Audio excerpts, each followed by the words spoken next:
There have been exceptions, though, so brighten this up a little bit.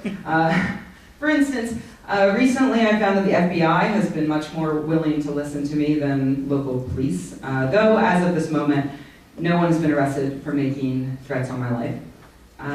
But I've had friends and strangers alike who have never questioned my words when dealing with harassment.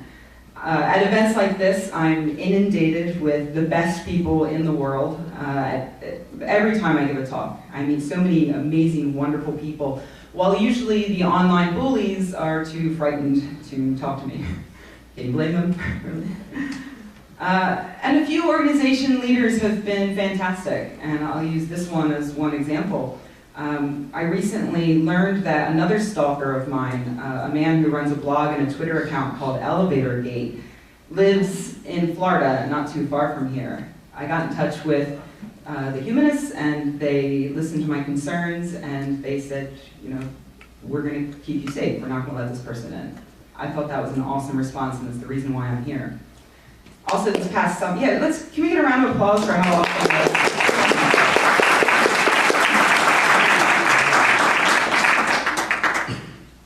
Similarly, this past summer, I was in San Francisco doing a meet and greet with my podcast co-host, the SGU, and someone alerted me to the fact that, PZ actually alerted me to the fact that there was a person on a forum that was dedicated to hating me, and she was saying that she planned to attend the event in San Francisco and that she planned to approach me and accost me in some way. I just forwarded the information to the event organizer, and they immediately took her name off the wait list.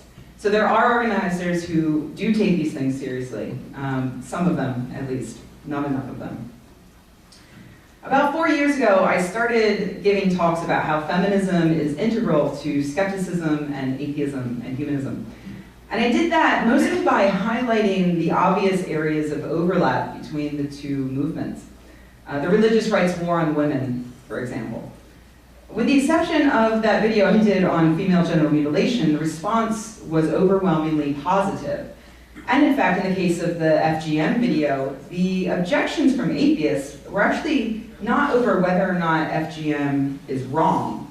They agreed with me on that, but over the simple fact that I said it's worse than what Western men believe has been done to them.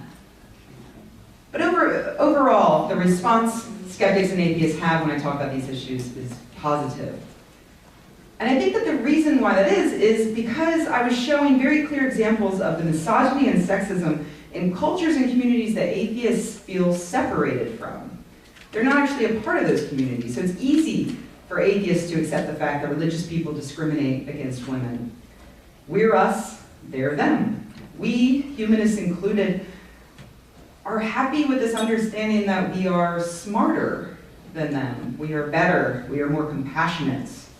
And when I dared suggest otherwise, when I dared suggest that there were vestiges of misogyny amongst some atheists and skeptics, that's when they showed me exactly how misogynistic they could really be.